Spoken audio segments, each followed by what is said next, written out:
Welcome back, folks. Today is yet another day of working on the van.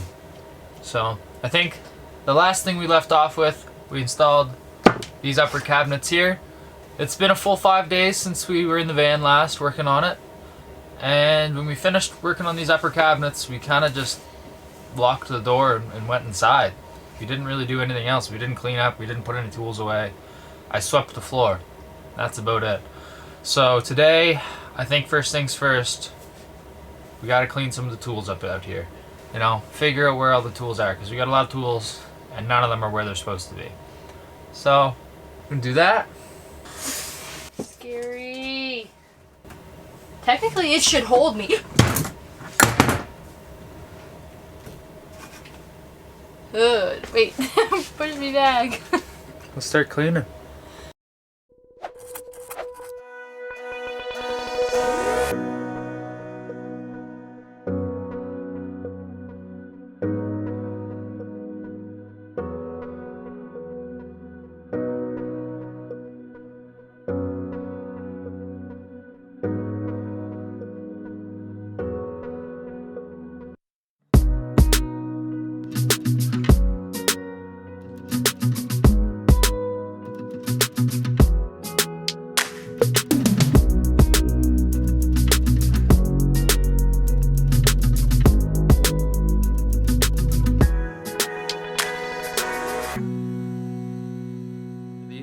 So our plans have changed in that we're gonna get it out of the backyard sooner than later. The plan is to get, there's actually going to be a wall that goes right here and basically just like partitions off the bed to kitchen kind of area, if you'd call it that. So I'm thinking today I'm gonna get that little wall kind of installed and built. We can paint it as well before we install it, obviously. But as far as like cabinet faces go, I don't think we're actually going to install any cabinet faces before it leaves the backyard, because those are kind of gonna build them in the garage or in the basement and just kind of slap them on there. It really doesn't take a whole lot. So yeah, same with this cabinet here. We've got a cabinet we have to build for here. We haven't started making it yet, but I think we're gonna do the same thing with that. We're gonna build it inside and then kind of slap it in.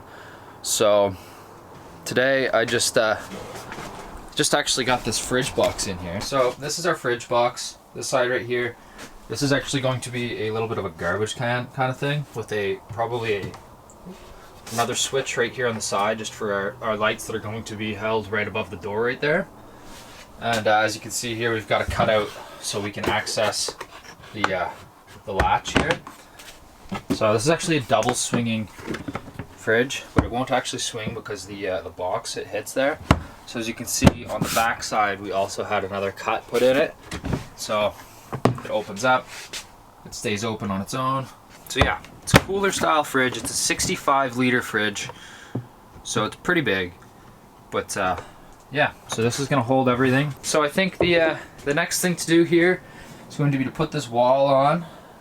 We're gonna have to cut a little door in it there so we can have like an access pass through. Let's just keep moving forward with it. I don't know where we're gonna end up, but somewhere.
Alright guys, the plan is to have this wall here have a bit of a cutout in it.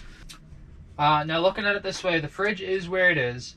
Pretend that this is the edge of our kitchen cabinet. Currently I am standing in it. This will be our hallway, or our walkway, whatever you want to call it.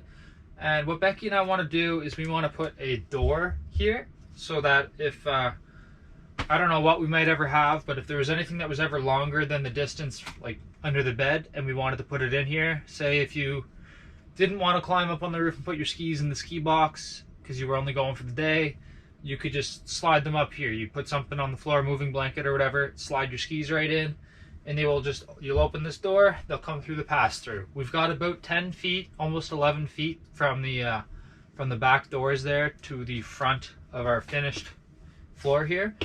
So the plan is to have a trap door here. Now, what I'm just trying to figure out, I don't really think that I want this trap door, the height, to be any higher than our fridge box here. I don't think it needs to be. And also our diesel heater, if you remember, is just behind here. It's actually mounted on the floor, kind of right here. So the plan is, the diesel heater came with this little vent, as you can see, so you can actually aim this thing. So the plan is to mount this right about down there, and that's going to be the heat pass through for the heater. So we've got a little T elbow that we're going to put in line with this vent. So the diesel heat, the heat is going to come out, go through the T. Some of the heat is going to stay in the back, and some of the heat is going to come out to the front here. So that's kind of the plan. That's how we're going to heat under our bed. The only reason we need to heat under the bed is because our water tank and our battery / electrical system is back there. So if you ever wanted to use this van for a big ski trip and wanted to live out of it, you would probably want some water. So in doing it this way, we're going to be able to keep our water hopefully above freezing, our battery hopefully above freezing, and all in all, this is kind of how we decided to do it. Time to move the fridge box, time to remove this wall, go inside, make some more cuts, and see how it fits. So let's get to it.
So that little wall that we just built there, it's kind of wobbly in the middle because there's no studs or supports there holding it up.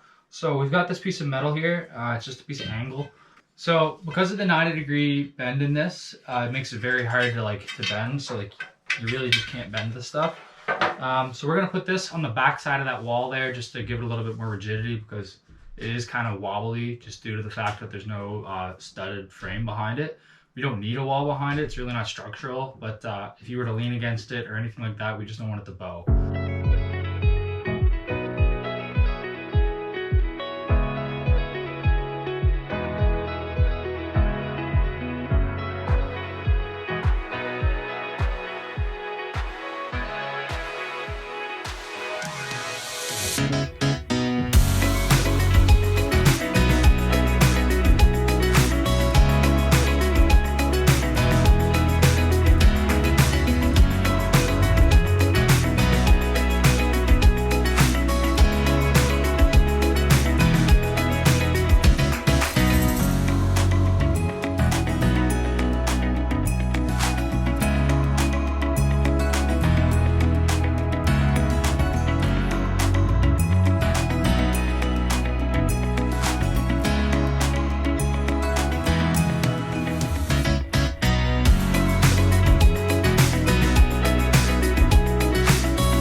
So that is, I believe, where the fridge will live.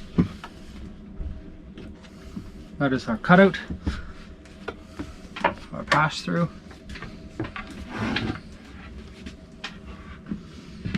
That's our door. So what do you plan on doing with the door? Having it hinge like... I plan on having the door be just like this. Having hinges be on this left side somehow and have our latch be right there so when it opens